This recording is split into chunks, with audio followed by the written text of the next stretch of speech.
This podcast is brought to you by Most Valuable Podcasts, leading the league in podcasting entertainment.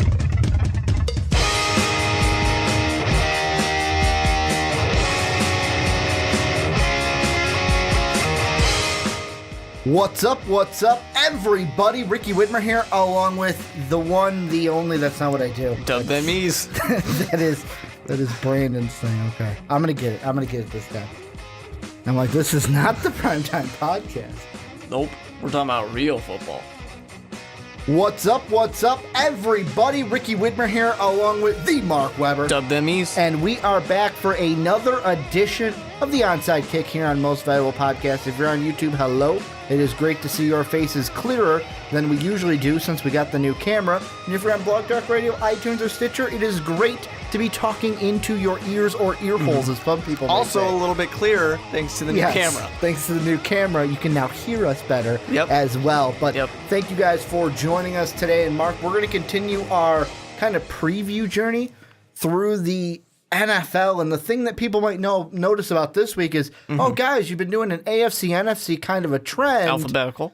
And now we are flipping it on you and doing another NFC division, mainly because the beast. You will not be here Nope. for 2 weeks. You will miss a week in between this one and that one. Sean will be here and wanted to talk about his Patriots. So we're going to do the NFC East today.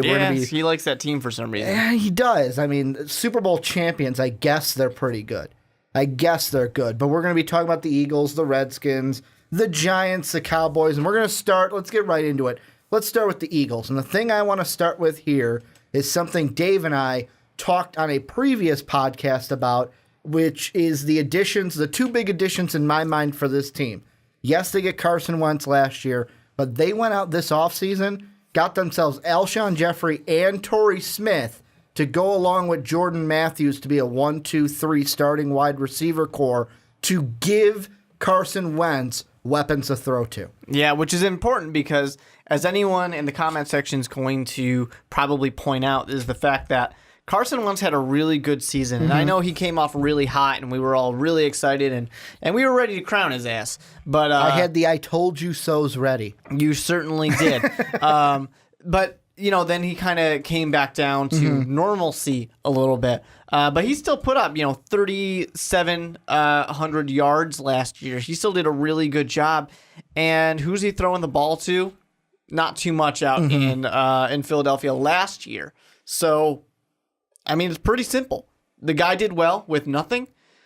Give him something, and he can do better. And Alshon Jeffrey, he might have some question marks due to the injury, due to the PEDs last year in Chicago, but should be a really great weapon. He's going to be that highlight kind of real wide receiver. With Torrey Smith as well, I mean, that's another one of these ones where had those amazing moments, those great times, and then kind of fell back down to the earth as well a little bit, and now you're hoping that having Alshon Jeffrey on the opposite side can help out. Having Jordan Matthews, who it was the bright spot last year, that's going to be something that hopefully, of course, Zach Ertz as well, is going to give Carson Wentz a lot of options to throw the ball to. Well, and the thing that I look at, and the thing that I first think about is the two things that I could see both Alshon Jeffrey and Torrey Smith bringing to this team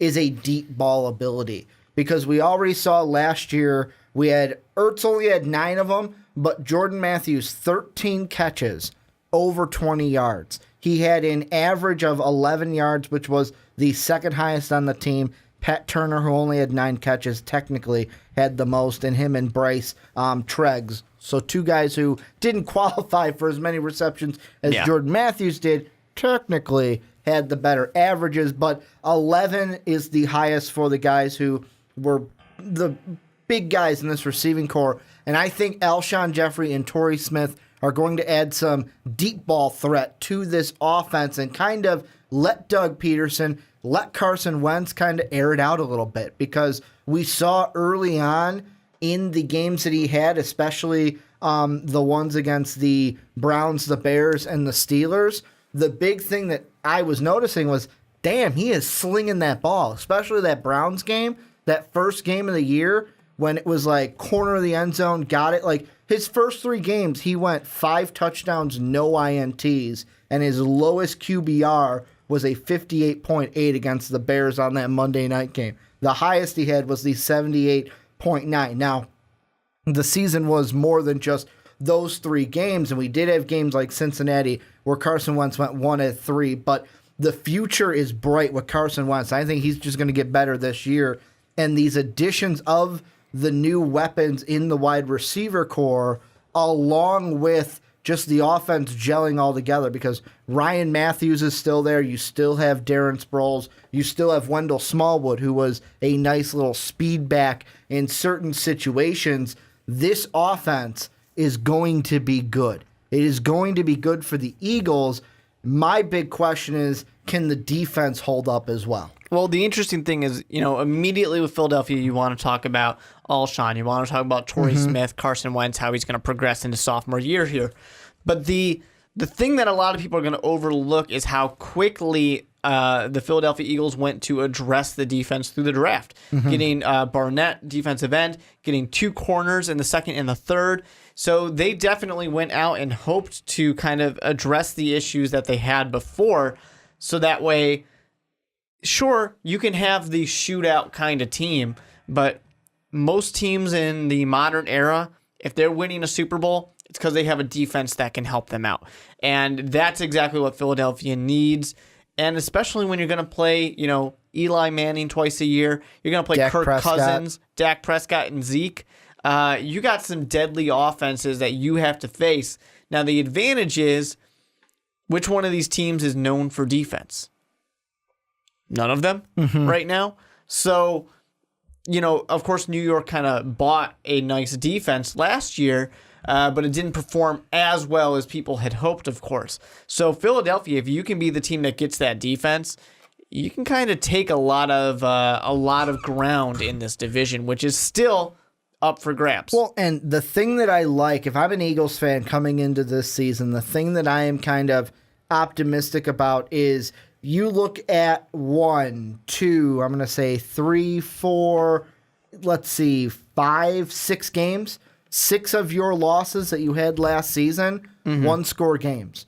The ball bounces one way, 1 catch gets made, 1 interception gets made, 1 play turns out differently in that game. That score could have been a different outcome. You could have won a possible 6 games because they were a 1-score. And I know that's a woulda, coulda, shoulda, but I come into this season going, hey, we had a majority of our losses were close losses. Really, the only ones that were blowouts is Green Bay blew us out, the Seattle Seahawks blew us out, and the Bengals blew us out. Really, other than that, teams were beating us, but they were close games. A game against Dallas went to overtime.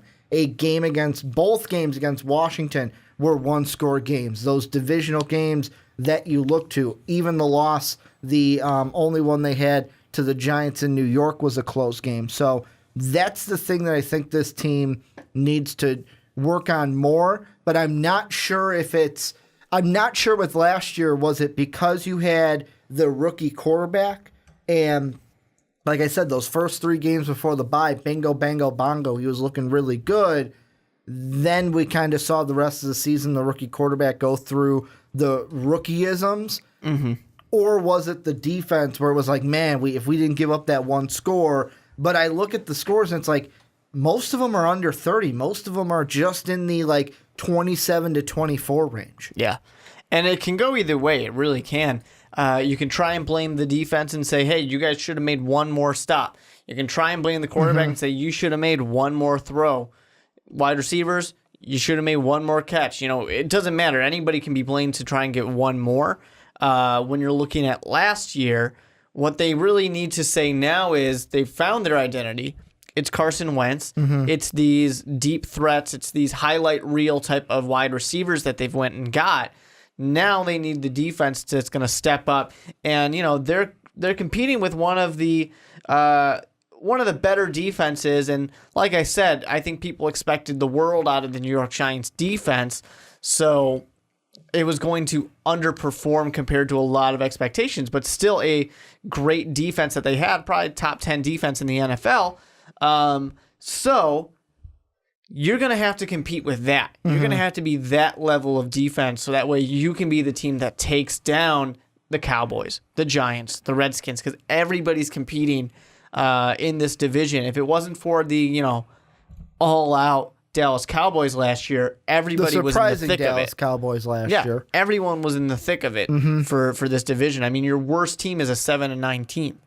So there's a lot of teams in the NFL that would be okay with a 7-9 record last year. Now, I want to ask you this. I mentioned last year, you look at the first 3 games coming in, the Browns weren't a great opponent. The Bears weren't who we thought they were, to quote Dennis Green, against a Bear opponent. And then the Steelers, Carson Wentz just looked phenomenal in that game.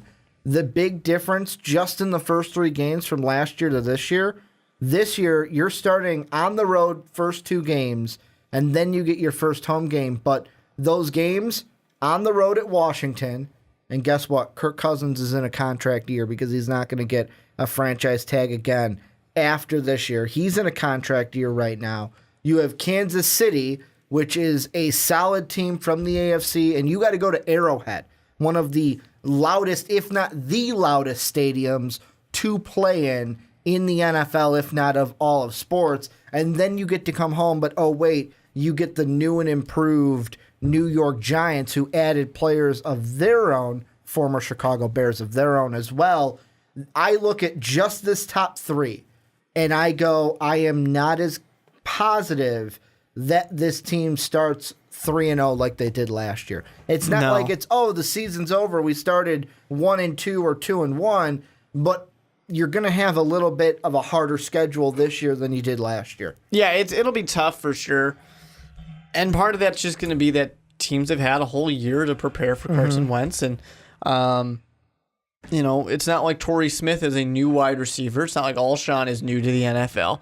So they're familiar with these type of guys. The difference is going to be for the Philadelphia Eagles is that defense. If that defense comes and they're ready to play and they're ready to shut down opposing quarterbacks and opposing teams, then this team is really going to make a splash.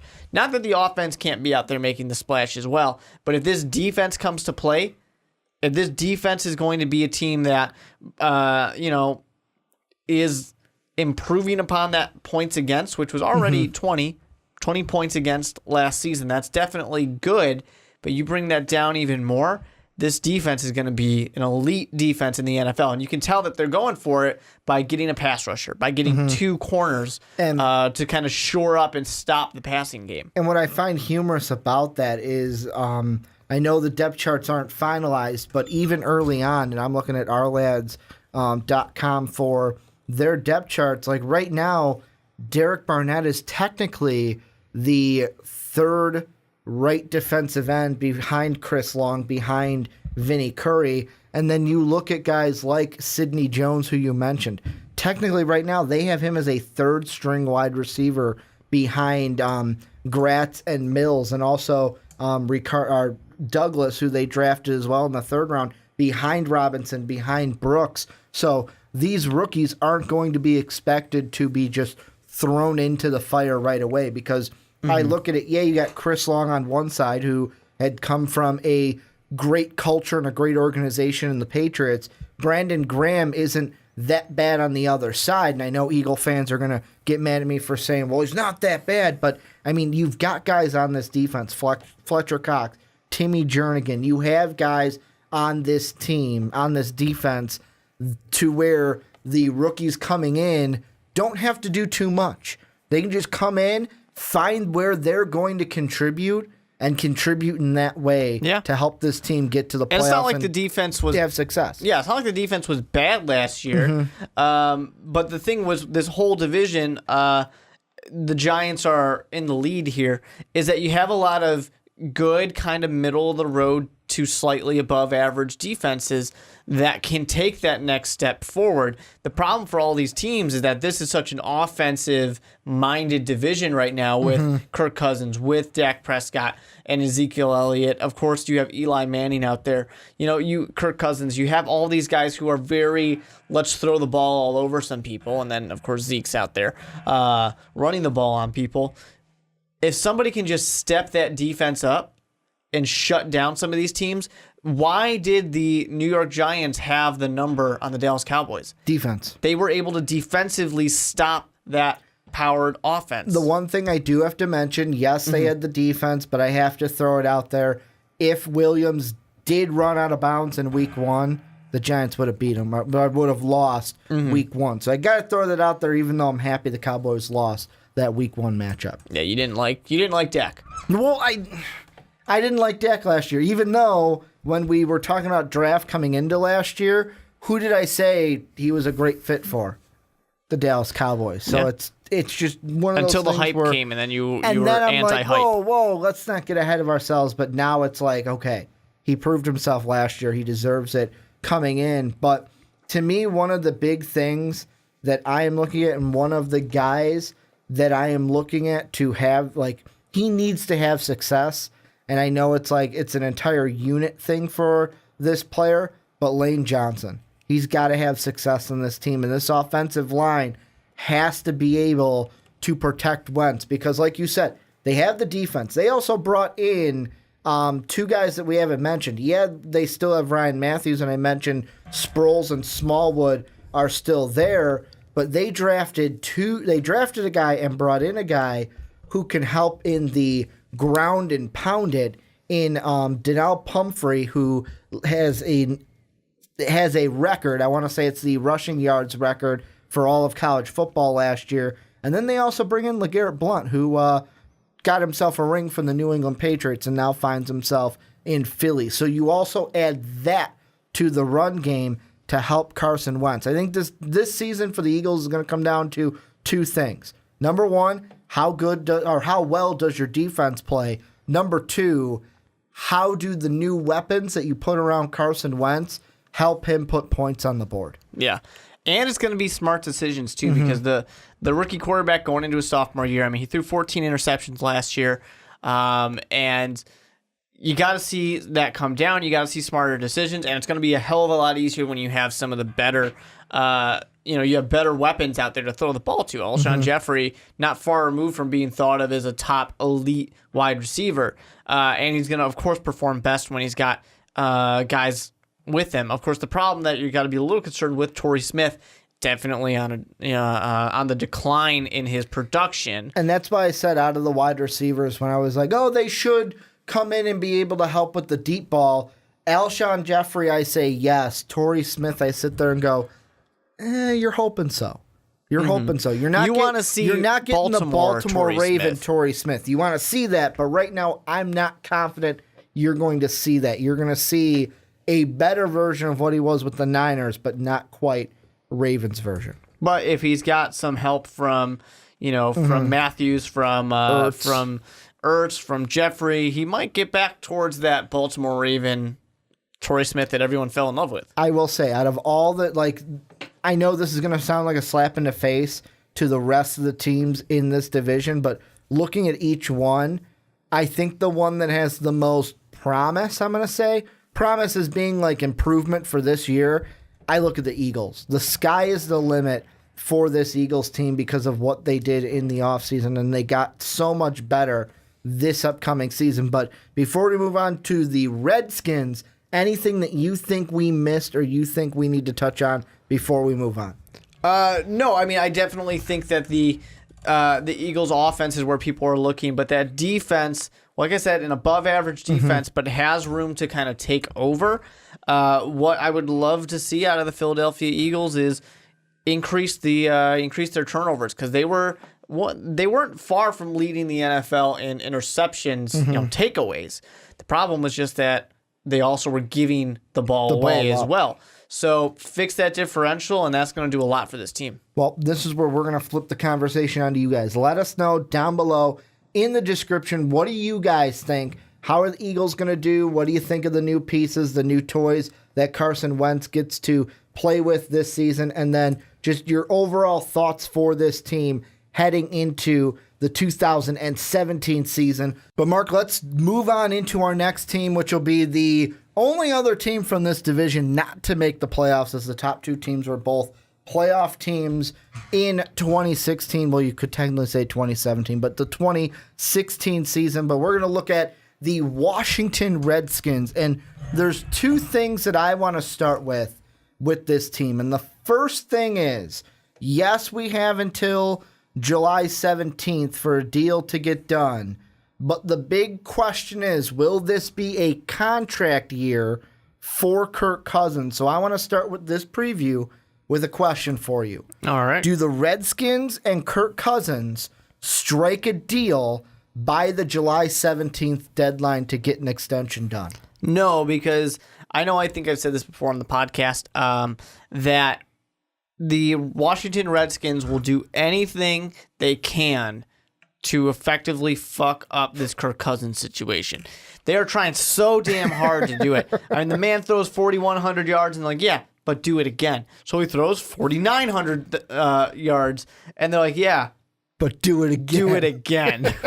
Do it a third time and make it cost us even more. It's like, man, you should have signed him when he had the chance, because he's lit it up, and now he's going to cost you way more money. I can't imagine they're going to get it done. Franchise tag or extension. Yeah, I can't imagine they're going to get it done, because nothing has shown that they have any desire to get it done. And they took away some weapons for Kirk Cousins. I mean, they gave him Terrell Pryor, which you're, interested in. I don't necessarily want to say excited about, but you're interested in that. And Jordan Reed, of course, is, the number one wide receiver essentially on this team as a tight end. But, I loved him in fantasy football, but I don't know. The Washington Redskins, to me, are that team where they have a lot of pieces that you want to like them. They've got one of the best passing games because of Kirk Cousins, essentially. They can score a lot of points. The defense, like I said, like this whole division with the Giants being the exclusion, have a pretty good, solid, average defense as well. The problem is that the Washington Redskins are just destined to mess it up. For some reason, they finally have this solid quarterback, above average quarterback, playing great football, and they want to mess it up. Well, and you know what I think when it comes to this, what really might screw the Redskins with Kirk Cousins and why this year might be a contract year for him? I want to give you two quarterbacks. Quarterback A, quarterback B. And you tell me which one you think should be paid higher. Here's quarterback one stats. He threw for just over 3,900 yards. He has a completion percentage of just under 64%, 28 touchdowns, 6 INTs.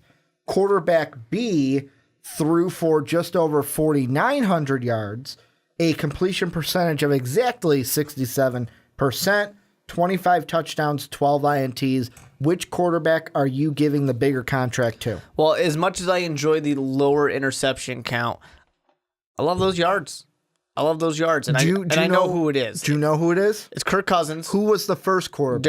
Derek Carr. The guy who just got the big contract. The monster contract. He gets the monster contract, and the numbers to me, yes, the interception numbers for Derek Carr are better, but Kirk Cousins throws, this is what's interesting, throws for more yards in that system with a lower average. I want to say the average is a little bit lower for each quarter for Derek Carr, or for Kirk Cousins and his Derek Carr, because Derek Carr has those explosive weapons of Cooper and Crabtree on each side. Cousins has got him beat everywhere else. Total yards, completion percentage, and the touchdowns are right near the same with that upper 20s touchdown numbers. Yeah. It's just interesting to me how, especially for something like for Derek Carr here, that the Redskins let that happen first. If you're looking at it in the business perspective, if you let Derek Carr set the price, unless for some reason you thought that Derek Carr was going to take a very team-friendly deal, which he didn't. He did not. I don't know why you would let him and his agent get that deal done first, because now Kirk Cousins going, awesome. That's the floor. And guess who has the better QBR from last year? Probably Kirk Cousins. Kirk Cousins has a 71 where Derek Carr's was 60.6. Yeah.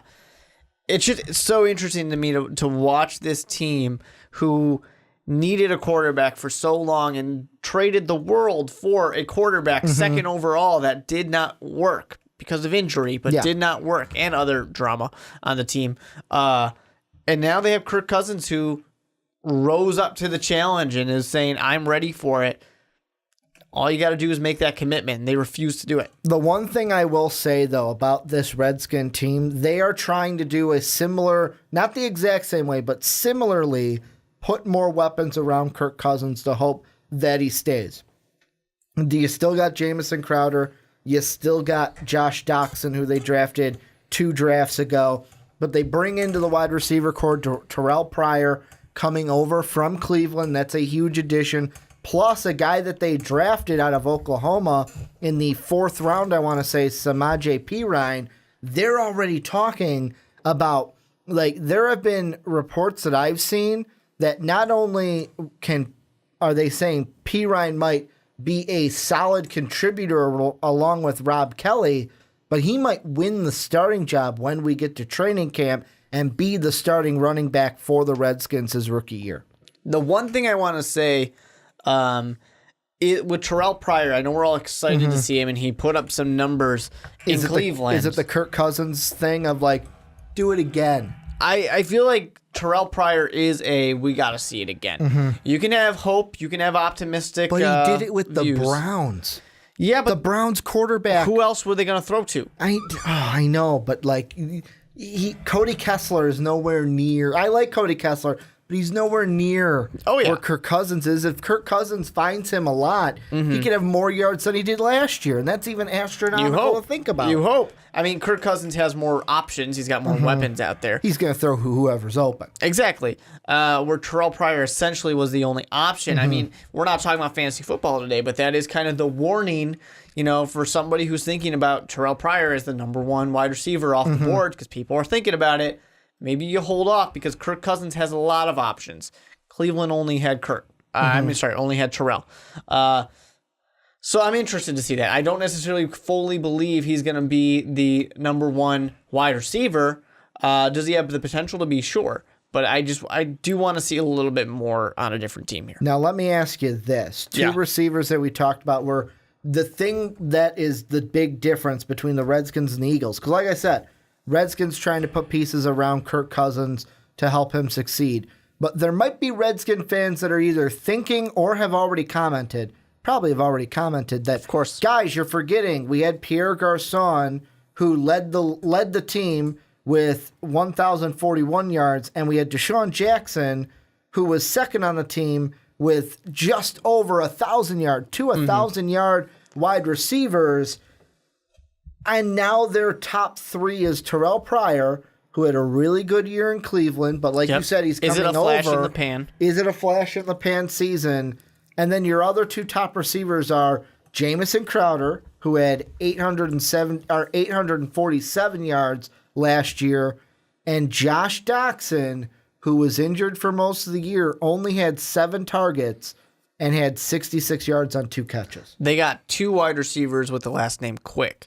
So that should tell you something. They're going to move fast. Okay. Chip Kelly's coming over here. No, I mean, that's what I hinted at when I was saying that they've done everything they could, including losing weapons, to ruin Kirk Cousins' season. I mean, if you looked at this on paper and you believed in conspiracy theories, like I know you do, Ricky. I do. You like to put your tinfoil hat on. Especially if it's like NBA trade season or NBA free agency. So if you're saying, we got this quarterback who keeps proving that he deserves more money. He deserves to be the highest paid quarterback. He's got these good wide receivers. Through all these obstacles. Let's take those good wide receivers away and see if you can still put up those numbers. Because we're hoping you don't, and we don't have to pay you as much. And then next year we can give you good wide receivers. I just don't get. I don't get why. I'm not saying that's what they're doing. I'm just saying the Redskins are fucking this whole thing up.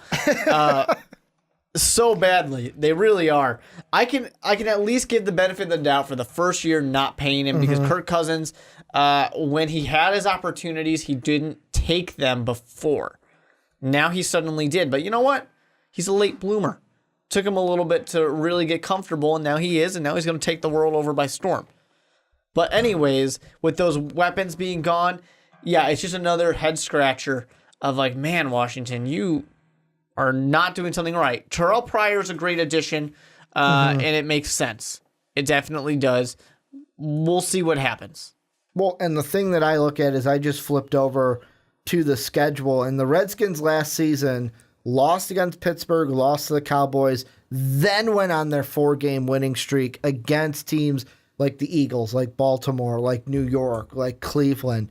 And the thing that I think about is looking at this year, looking at the first, I'll say even just the first 4 games of this season, I think that they, just like the rest of their division and the Eagles we just looked at, the scheduling, the league did them no favors because their first 4 games, you play the Eagles, which is going to be a tough game. You can win that game, but it's going to be a tough one. The Rams, I'll give it to you. But then you got to play 2 monsters from the AFC West in Derek Carr, who we already talked about. And talk about this. I know it's at home, and I know it's Sunday night for them. Mm-hmm. What if they don't get a deal done, and then in that game, Kirk Cousins makes Derek Carr look like complete poop? Look like a rookie quarterback. Not saying it's going to happen, so you guys don't have to get angry that Ricky's doing some hot takes here. But he just outperforms him. What if that happens where it's like, wow, and Derek Carr got how much money? We should have paid this Kirk Cousins guy 2 years ago. Cha-ching, cha-ching. And then they got to play Monday night on the road in Arrowhead. That's one of those games where I'm so excited. You look at the schedule every now and then, and you point out like 3, 4, 5 games where you're saying, I cannot wait for this one. In the preseason, before the preseason, I cannot wait for this game. I mean, that's one of the early ones for sure. And I even look at their first 8 games, and in their first 8 games, you want to know how many automatic wins I see? How many? 2. The Niners and the Rams. I mean, the division games will be close. That's this whole division I'm chalking up to. Division games will be 1-score games. They're coin flip games for the entire division. But the Seahawks on the road, Arrowhead on the road, and then, you get Oakland at home, but Oakland's a good team, and it all depends on if Kirk Cousins can outshine Derek Carr. I think overall that the schedule makers gave the Redskins no favors, and I wonder if their offensive weapons are going to be able to do enough for Kirk Cousins, because defensively, I'm not really worried about this team. Really, the one person that I really want to see from this team is their first-round draft pick, Jonathan Allen. Good. I want to see what he does this season because everybody was saying that, you know what, the arthritis in the shoulder, pass on him. And I know that I want to say me and you, I know me for sure, were in the thought of, I'm like, take him in the top 5. Don't worry. If you get X amount of good years out of him, you got those years out of him. Yeah, for sure. No, I was in the same part. I don't think the arthritis is honestly that big of a deal. And before somebody yells at me, this is coming from somebody who has arthritis. So I'm saying it's not that big of a deal. He can still play. And he can still play for a good amount of years before it really starts to hurt him. I'd rather have arthritis than concussions. Well, why not both? Why not both? It's football. But yeah, I mean, this is one of the steals getting him 17 overall, and that is huge. And he's going to be a guy who's a day one starter on this defensive line. You don't get talent like that at 17 overall very often. And this is a guy who can play pretty much anywhere on the defensive line. It's going to be really great to see him. There's going to be a lot of flexibility there. This is a scary addition for the rest of the teams in that division to see Jonathan Allen go and have to, see him twice a year coming at your quarterback. That's going to be a big deal. Well, and here's the question I'm going to ask for you. Do you think that he's going to be able to contribute at a high level his rookie? Well, high level meaning like a good quality level his rookie year. Yeah, I think he's a defensive rookie of the year candidate. Oh, okay. I think he's very much in the running because he's going to play right away. He's at a prime position where he can make a difference because he's going to probably be, I'm thinking that he's defensive end more so than defensive tackle. So he's going to make those highlights. He's going to get to the quarterback. He's going to add the pressure. He's going to disrupt the defense. Disrupt the passing game. So he's definitely going to make a defense for a team that is, going to play a lot of good quarterbacks next year. And the one thing that I'm wanted to make sure I'm getting this 100% right and in this article they don't mention it, but I want to throw it out to you. Yeah. The last thing I heard with this defense, because one name we hadn't mentioned is the biggest name on this defense, the biggest talker on this defense, and Josh Norman. This year, a minor change that I believe that the Redskins are going to make this year is that it's no longer going to be, okay, Norman's on this side of the field, so hey, let's move Des Bryant to the other side of the field. No, he will shadow number one wide receivers this year, no matter where they are. And to me, I look at that and I go, good. Yep. That is how it needs to be for the Redskins, because here's the thing. When I heard that last year that it was going to be Josh Norman on one side of the field, I said in my head, I'm like, remember the Titans when the coach goes, who do they think they are? The New York Jets? I had that same thought, but take out Jets and put in Seattle Seahawks. Who do they think they are? The Legion of Boom? That they can have, let's keep Richard Sherman over here. Yeah, but you've got quality players on the, and when I say quality players, I mean all-stars on the Pro Bowl players on the other side. The Redskins aren't like that. So I think for the Redskins, it needs to be Josh Norman, OBJ. OBJ is going to the other side. I'm going to go along with him. Yeah. That's how it needs to be. He needs to be on your number one receiver. Yeah, and you mentioned being a talker. I mean, I don't know if the fear essentially is that he's going to get himself into trouble. A little bit of trash talk. I love it. I don't know if that's what the fear is, that he's going to get himself into trouble by following these guys around.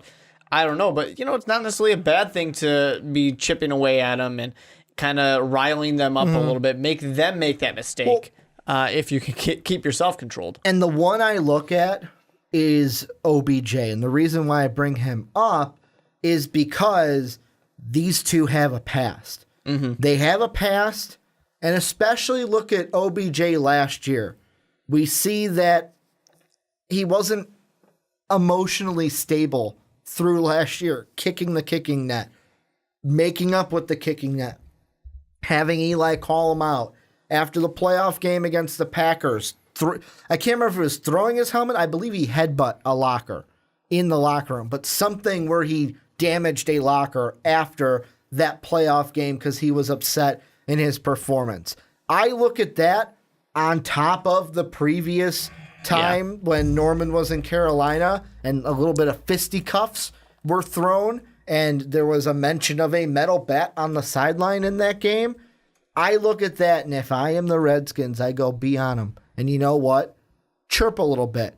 Because if you can get under his skin and you can get OBJ out of his own head and you can get into his head, you've already won. Yeah, bring out the diva. You have already won the mental battle, and that is half of the overall battle. Yeah, and it's the kind of thing that a lot of teams, you kind of expect them to try and exploit because it's been shown that it's going to be an issue. Fortunately for the New York Giants in that case is now they got Brandon Marshall. Too. Yeah. So, OBJ, you know what, OBJ's not performing. Let's just throw it to BM over here. You don't need to do anything. You can hang out with the kicking net over there if you would like. But I mean, Brandon Marshall, and we're going to get into it, he's also a guy that has a little, some people would say, has a little bit of diva in him as well, more so on the TV side of things. I think all wide receivers have divas. No, I was going to say, I think you said most people would say, I think all people would say that Brandon Marshall's got a bit of a diva in him. But the one thing I'll ask you to wrap this up is just overall, what are you seeing from the Redskins this season? Well, I think when we get to the end, what's it saying to you? I think that they're going to continue doing what they've been doing, which is put up numbers, perform well, but maybe not good enough to really make that competition, really compete at the end. Get far in the playoffs. Last year it was getting into the playoffs.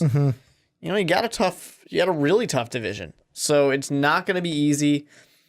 A lot is going to be on those shoulders for Kirk Cousins, and this defense is going to need to step up as well. I can't wait. I am circling almost every divisional matchup in this division because they will be good games. They will be must-watch TV, even if you have Red Zone, if you have Dave's got the direct TV where you can go to the individual ones. These are going to be the ones that you guys want to focus on. And with the Redskins, I will say this, and I don't mean this as a kind of a jab at you guys, but I can't wait to talk about Kirk Cousins' free agency next year because that's how I see it's going to go. You guys are going to be in it. You guys might even be a playoff team at the end of this year.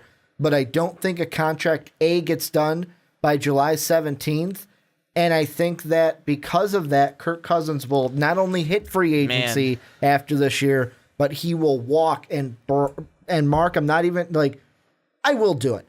What if he walked to the Chicago Bears, coming back home because he was born in Barrington, Illinois? He was. I don't know why he would, because they traded up to get Trubisky, and I was walking through the mall the other day, and I saw that Trubisky jersey over there, and I'm like, the sales are starting already. But hey, you know what? I just want a quarterback that's going to win me a Super Bowl. Hey, maybe he comes to my Vikings because we might need one. You guys got two quarterbacks. You're fine. But this is where we turn the discussion on to you guys. Let us know down below. What do you guys think about the Redskins season? How good is it going to be? What are you excited for? What players are you excited for? Let us know down below in the comment section. And Mark, we are going to move right into the second team of the division. They were the wild card team. Season didn't end quite like they wanted to, losing to the Green Bay Football Packers in their game in Lambeau. OBJ was a wee bit upset in that game. But the thing I want to start with the New York Football Giants, so not the ones that play baseball, the ones that play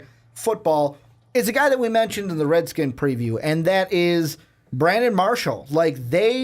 Two guys that they added to this receiving core that I think are great. Number one, Brandon Marshall. So now you have OBJ and Brandon Marshall, Sterling Shepard as your number 3, also Roger Lewis there. But they also draft Evan Ingram from Ole Miss to be their starting tight end, who will now be over Jarrell Adams and Will Tye. So they're getting Marshall in the veteran category, and they're adding Ingram in the tight end category.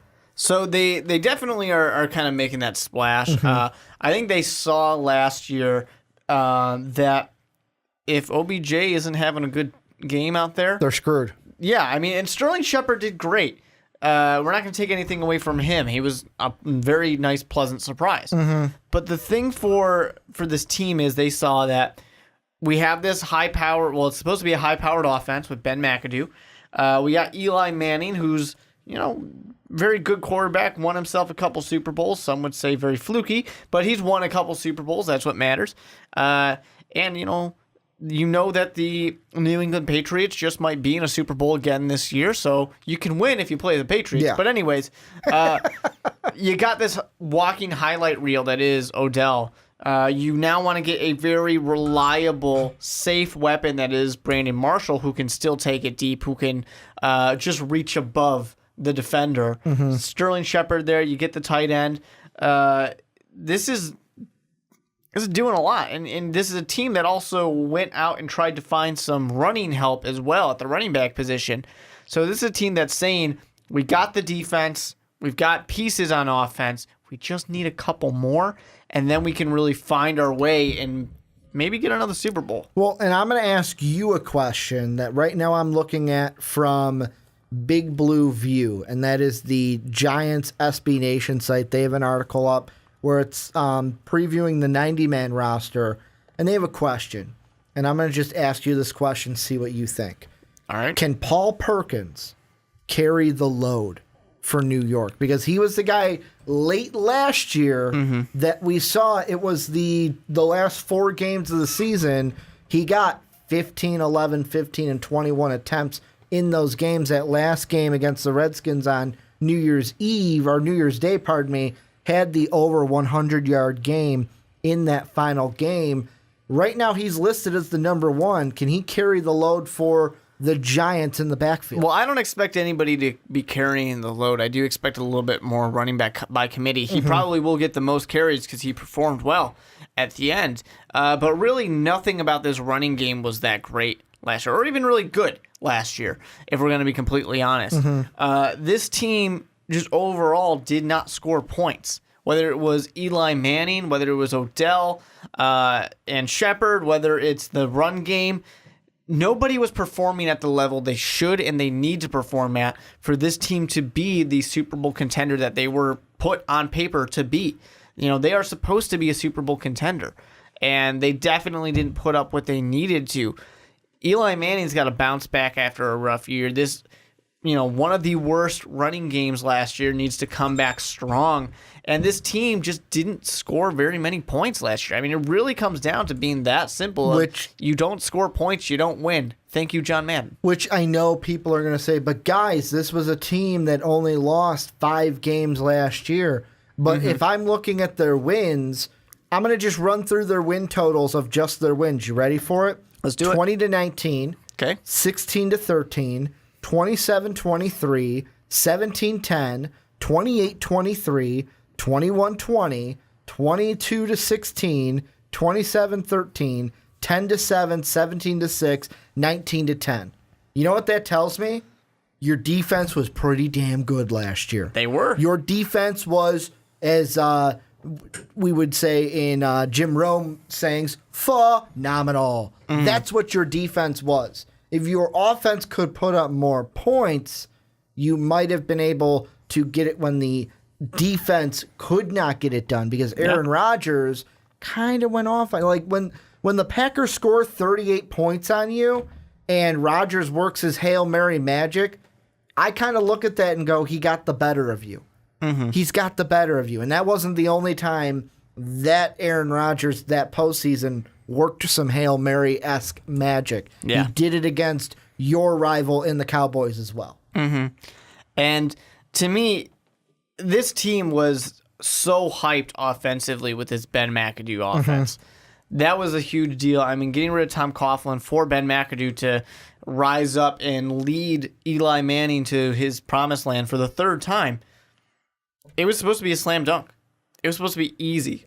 This team really, I mean, you still look at Eli Manning and you see over, 4,000 yards, 26 touchdowns, and you feel pretty good about that. Unfortunately, you also see Eli Manning being a classic Eli Manning that we all kind of joke about, and throwing a shit ton of interceptions.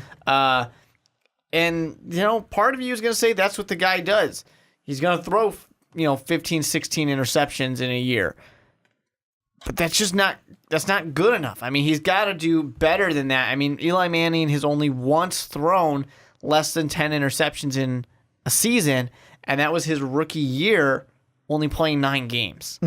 So he's going to make those dumb mistakes. The defense can't be expected to bail him out every single time.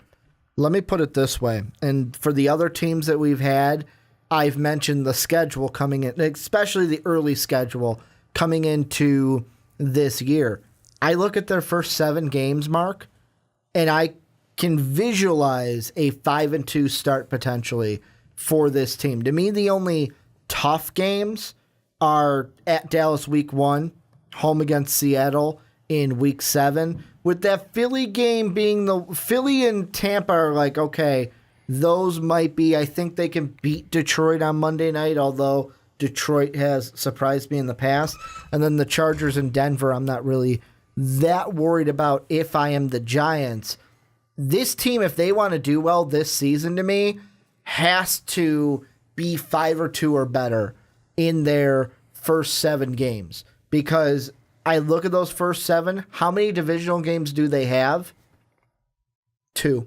They play the Cowboys and the Eagles. So if you can jump out to that 5-2, because of, like I've said, with how close I expect these divisional games to be, in case you are upset by Washington, upset by the Eagles later in the season, if you split with Dallas, because the Dallas game later on will be at home, you can afford to give up a game or 2 there because you started out the season so well. So to me, the Giants, if they want to do well this season, you got to come out like a bottle rocket and be ready to be successful right from the word go. You can't kind of meander or kind of jog or crawl into the season. Well, this offense definitely needs to perform better than they have in the past.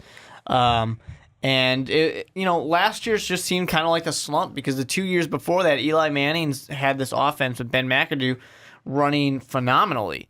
So it's just, hopefully for Giants fans, it's just an off year and they get it going again and they get back to it. The surprise was that the running game was not good at all. And I think that was a big detriment to the passing game as well, because you really can't only have one, unless you're someone like Aaron Rodgers who can do whatever the hell he wants.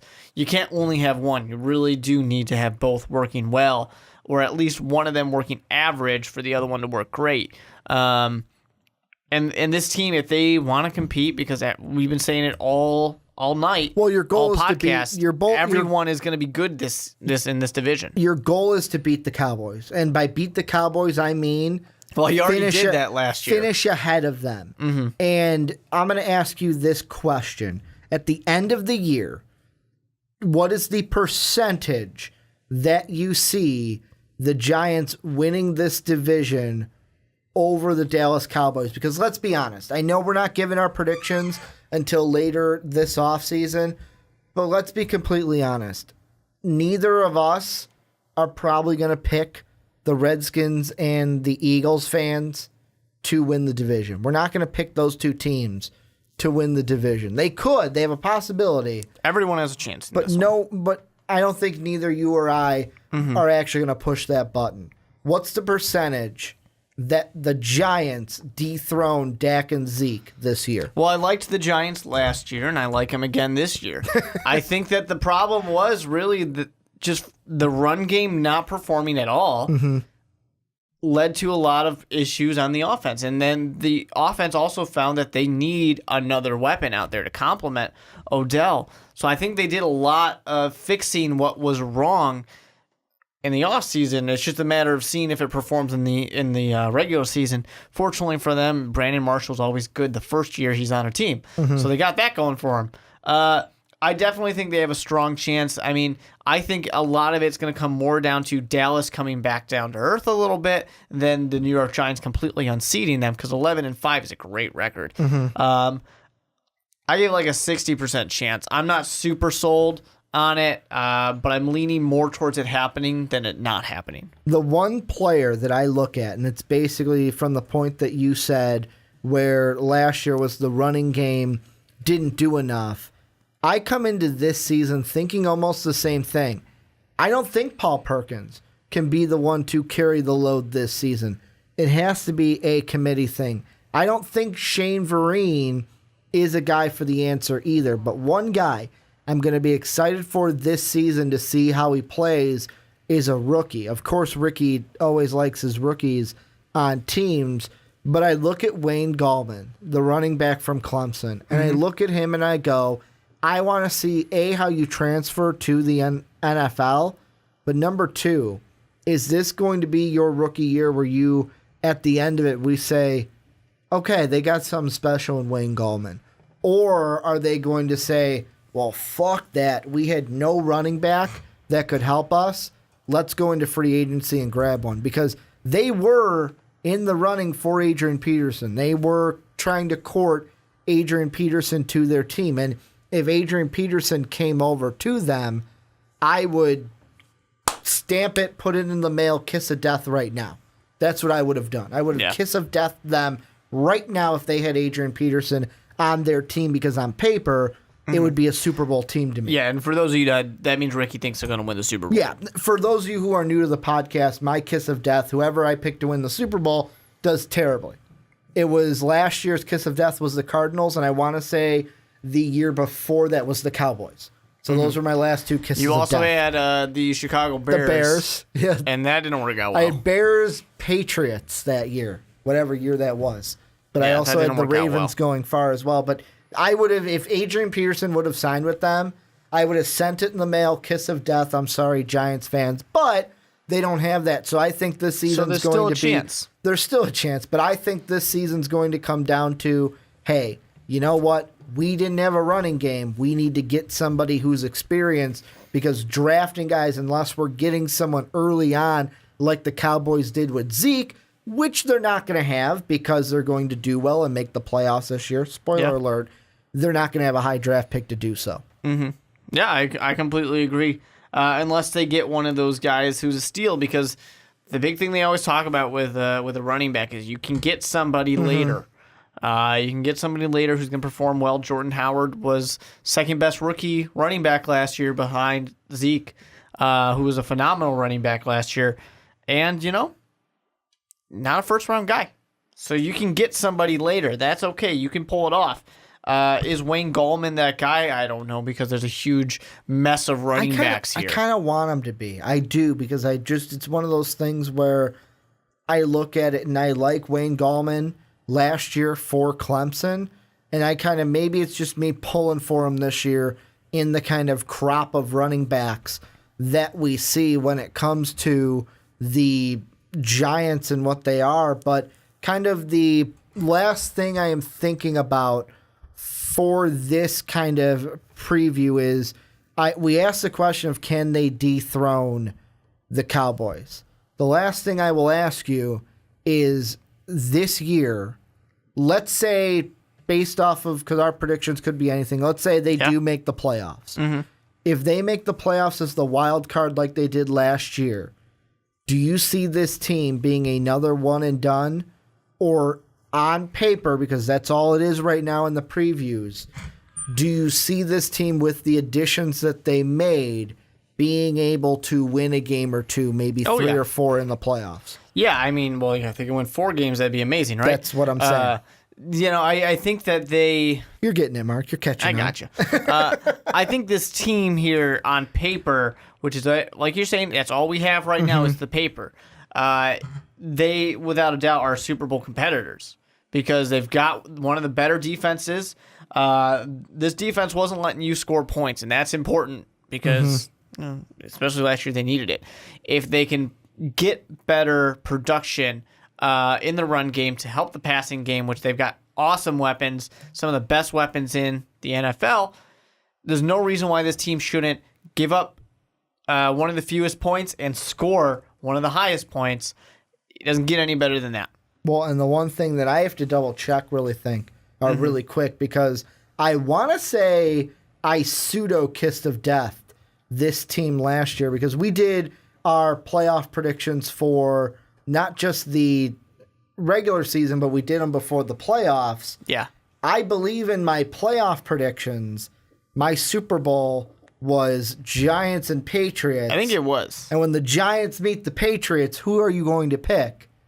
The Giants. Yeah. So maybe a little pseudo kiss of death that just popped in to my head. But any last thoughts that you think we didn't touch on before we move on to the last year division champion Dallas Cowboys? No, I mean, I just hope to see a bounce back from Eli Manning. I mean, his last really rough year, he followed it up with 2 really good years. So, hey, maybe. Well, this is where we turn the conversation on to you guys. Let us know down below in the comment section, what are you guys thinking this season for the Giants? How are they going to do? What players are you expecting to see big seasons out of?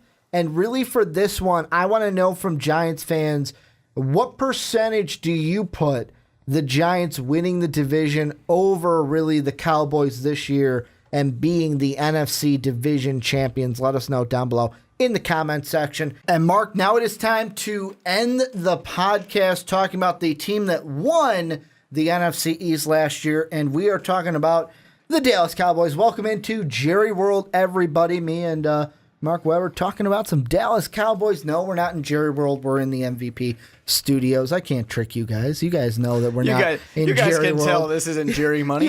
You guys can tell that Jerry Jones didn't pay for anything in this room. But here's the thing I want to start with this team. Yeah. And I think it's kind of a similar question to the Giants in a way. Can Dak and Zeke replicate what they did last season, or are we going to see a fall off from them and this team in 2017? Well, I mean, it's kind of a little bit of a silly question, Ricky, only because a fall off from 3-13 is still going to be a really good record. Are they going to come back down to earth? Is that how you wanted me to phrase it? Yeah, I mean, I think that's a little bit more appropriate. Yeah, I mean, I definitely don't expect another 13-3 record out of them. But I still expect them to be in the hunt for the division win and to possibly be the best team in the NFC next year. There's going to be certainly more competition for that this year than the last, but it's definitely something that's likely for them. They had one of the best running games. They had a very good, effective passing game. I use the word effective because they're not lights out. They just don't make dumb mistakes. And because they had such a great running game, their defense performed better than they probably should, and that you'd probably expect them to. And not to mention the fact that you know who is the defensive coordinator is Rod Marinelli, a guy who says, we take the ball.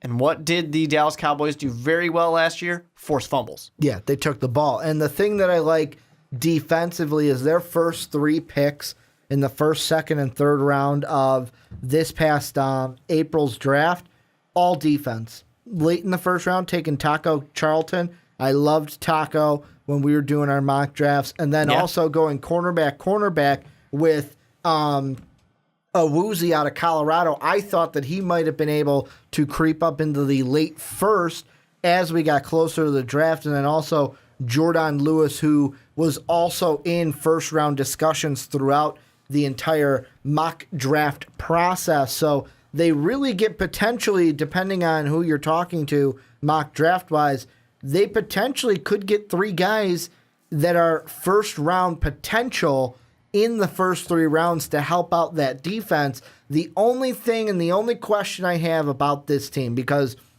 they're going to be good again. It's every team has, like we've been saying the entire podcast, every team has a chance to win the division. But let's be honest, it's probably going to come down between the Cowboys and the Giants, Redskins. Yeah. Like, unless the Giants fall off, it's going to be Giants and Cowboys. But really, this division is the Cowboys to lose, because I look at their team and the offensive line, for the most part, I believe, stays intact. They still have the same wide receivers. The new addition is Ryan Switzer, who they got in the draft. They still got Zeke. They still got McFadden. They still got Alfred Morris. My big question, though, for this team is the wide receiver core. Dez Bryant last year wasn't even the main guy for Dak Prescott. It was basically Cole Beasley was the main number 1 receiver that got most of the targets from Dak Prescott. Is this wide receiver core going to be able, I know that you might be saying, well, Ricky, it's a system thing. Don't turn over the ball. And they have success. Are they going to need Dez to step up? Are they going to need to have somebody step up to a kind of dominant performance level? Because I look at this team and I go, you didn't add anything. Usually, like, we see the rest of the teams and we're talking about what they added in these big key starter spots. I look at the Cowboys and they didn't add much in the starter spot. They didn't add any huge free agents like we saw the other team. Yeah, they didn't need to. I mean, it's a 13-3 team. I mean, there's not too many holes that need to be fixed. What they really got was a lot of guys who are solid contributors, especially on that defense. I mean, this offense didn't really need anything, because you got Zeke out there who is, 1,600 yards last year. Dak doesn't make mistakes. He performs very methodically out there, which is what you want. You want this slow-moving offense that's going to result in scored points. And then this defense does what a Marinelli defense should do, which is take the ball away. They can get a little bit more of that, then this team just becomes incredibly deadly. And yeah, we want to see more out of Dez Bryant. We want to see the Dez Bryant that performed really well with Tony Romo, not yet retired quarterback Tony Romo, that is. But he's no longer with the Cowboys, which I think will be important for this season, because last year we had the whole drama of every week who's going to start, who should start. Dak can now be the Cowboys starting quarterback. Yeah, every damn week we had to listen to that or talk about it. Or we had to talk about it. Yeah, because it kept coming up. But yeah, I mean, for 100%, this is Dak Prescott's team now. Nothing is going to change that. Some week, I'm sure Jerry Jones is going to say some really dumb comment about, oh yeah, Tony Romo still doesn't have a job. And then there it goes. Now we're talking about it again. But yeah, I mean, with Cole Beasley being a great weapon, Dez Bryant, with Jason Witten, and then, of course, with Zeke and McFadden, you have so many weapons out there. You have so much you can utilize. This offense should continue to be great. This defense is going to be helped out a lot by how much time the offense is going to take off the clock. So that way they are very fresh when they go out there. And that's going to make this defense perform very well. I have high hopes for the Dallas Cowboys this coming year. The problem that I have is just that on paper, I like the New York Giants a lot. I like them on paper. It's just that when it comes to the field, the one team they couldn't beat. Cowboys do a little bit better. The one team they couldn't beat at all is the Giants swept the season series from the Cowboys last season. And I mean, looking at this year, I mean, the schedule holders didn't do them a ton of favors, as they have the Atlanta Falcons on the road on their schedule at one point.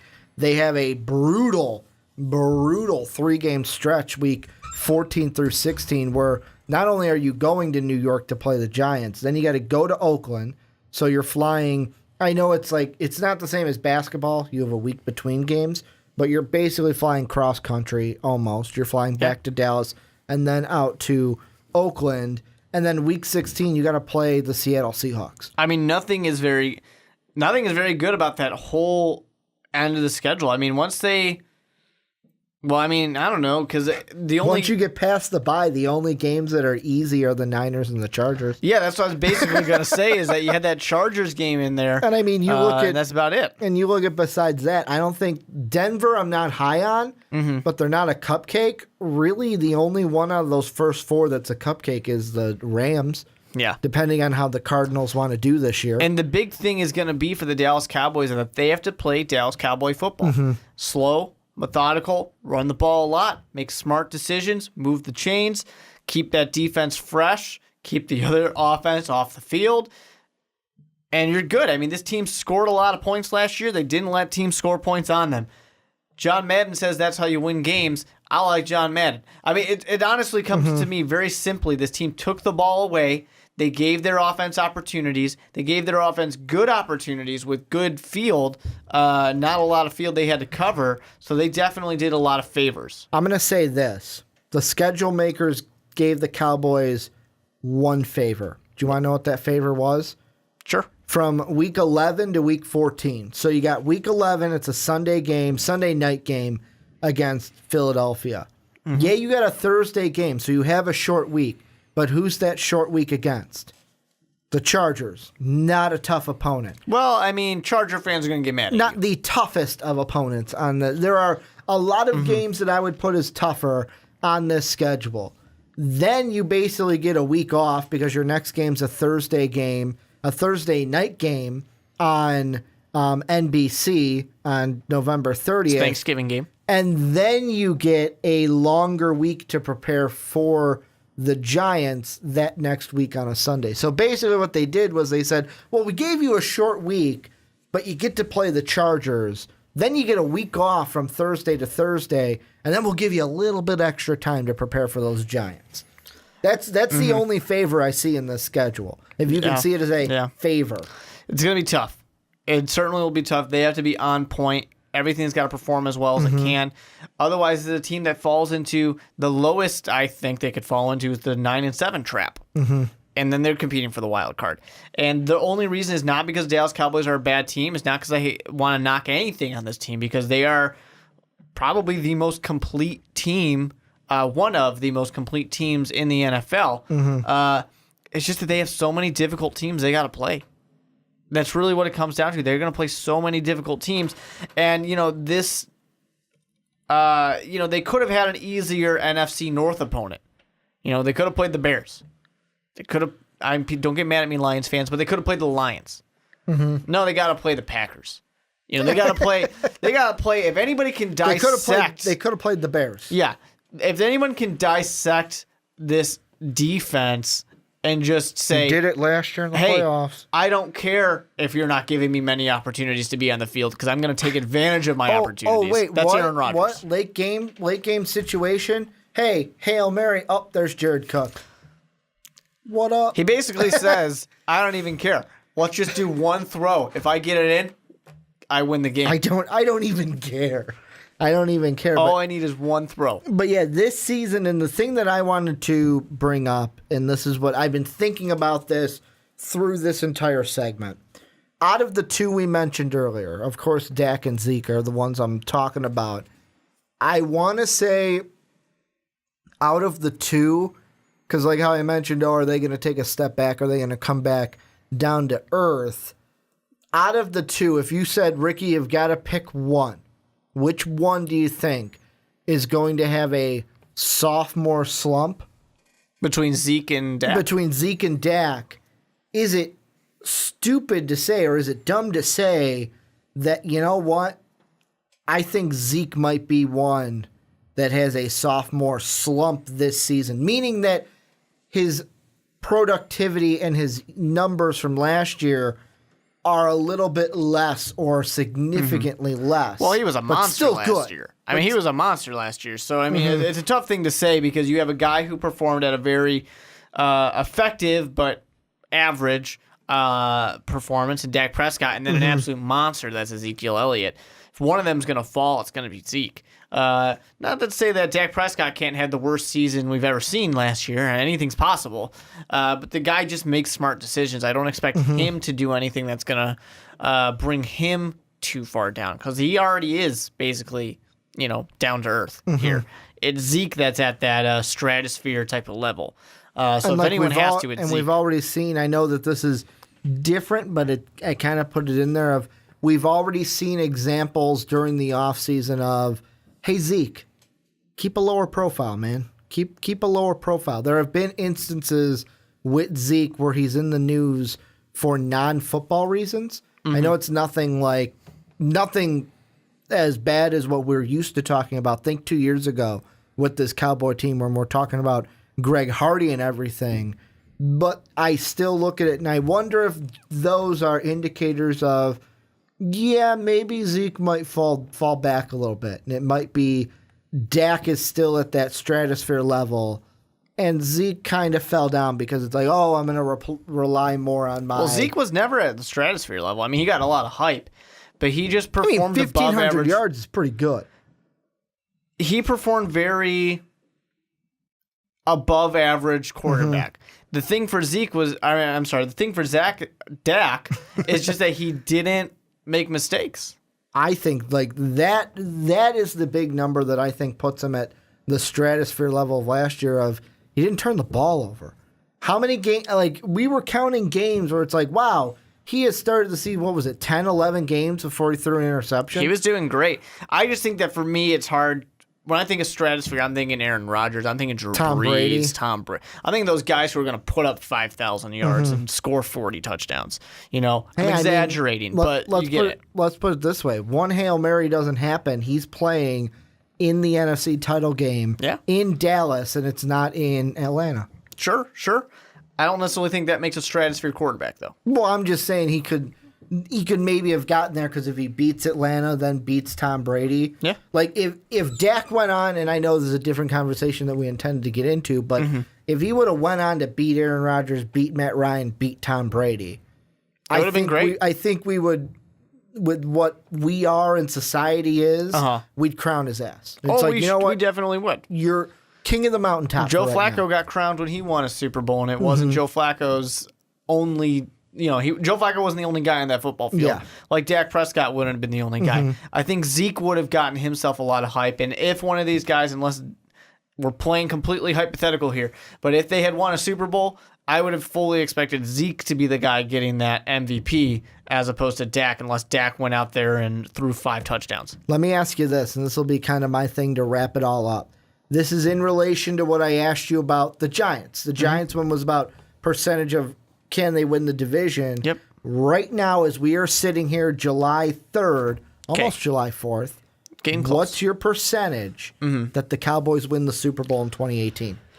Well, 2017, 2018. I mean, that's such a hard thing because there's so many teams. I'll just say that their main competitors are going to be the obvious ones, like the Patriots, the Falcons, Packers. as long as they don't have a complete fall off. The Packers are always going to be there. Seahawks, Giants. These type of teams are always going to be there and always going to be competing. I mean, even the Oakland Raiders. I like how you. Okay, I like how you named one AFC team. No, I have for the Raiders. I got those Raiders in there. There's always going to be those guys who are going to compete. We're not going to throw the Steelers out there because they'll just play the Patriots in the playoffs and lose. Yeah, that's usually what happens. The to Steelers Tomlin just teams. get the worst luck.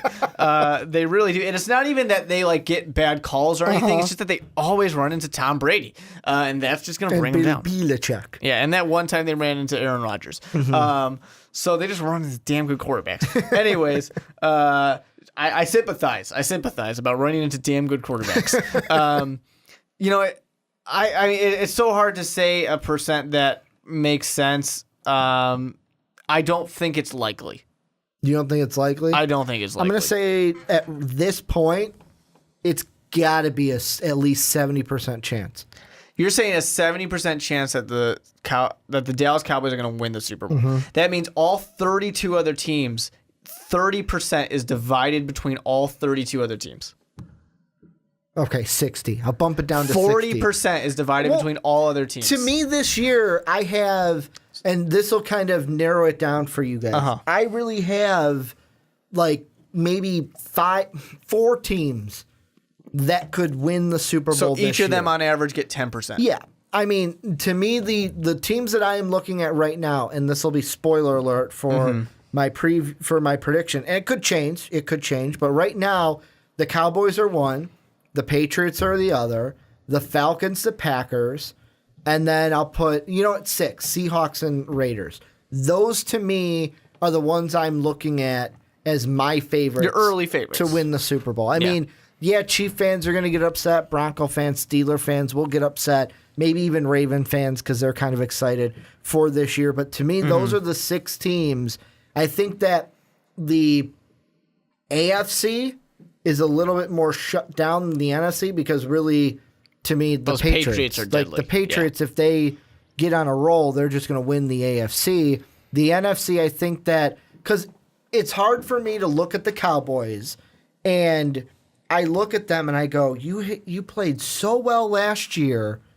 And really, like, the reason that they didn't make the Super Bowl, I know they would have had to play the Falcons, and that game could have went any way, but it was one lucky Aaron Rodgers play. And just look at the Detroit Lions. They'll be just sitting in their recliner going like, you think you got it rough. Just go to our games when we play the Green Bay Packers. One lucky play kept them from... it's one Hail Mary. It's called a Hail Mary for a reason. I would say getting to the Super Bowl. I would say if that Hail Mary never happened, we would have been looking at Patriots, Cowboys. I still think the Falcons would have beat the Cowboys. I would have liked that because I didn't like the Cowboys last year, and the Cowboys are kind of like my New York Yankees. They're my team that if they lose, I'm happy. Yeah. The Yankees aren't like that much anymore because I like Aaron Judge, but the Yankees throughout my life have been that team that I just love to hate. Just that damn America's team thing. It's not America's team. It's not my team. I'm an American. It's not my team. Yeah, it's unfortunate for the Dallas Cowboys that they get that level of hatred and stuff because of things like that.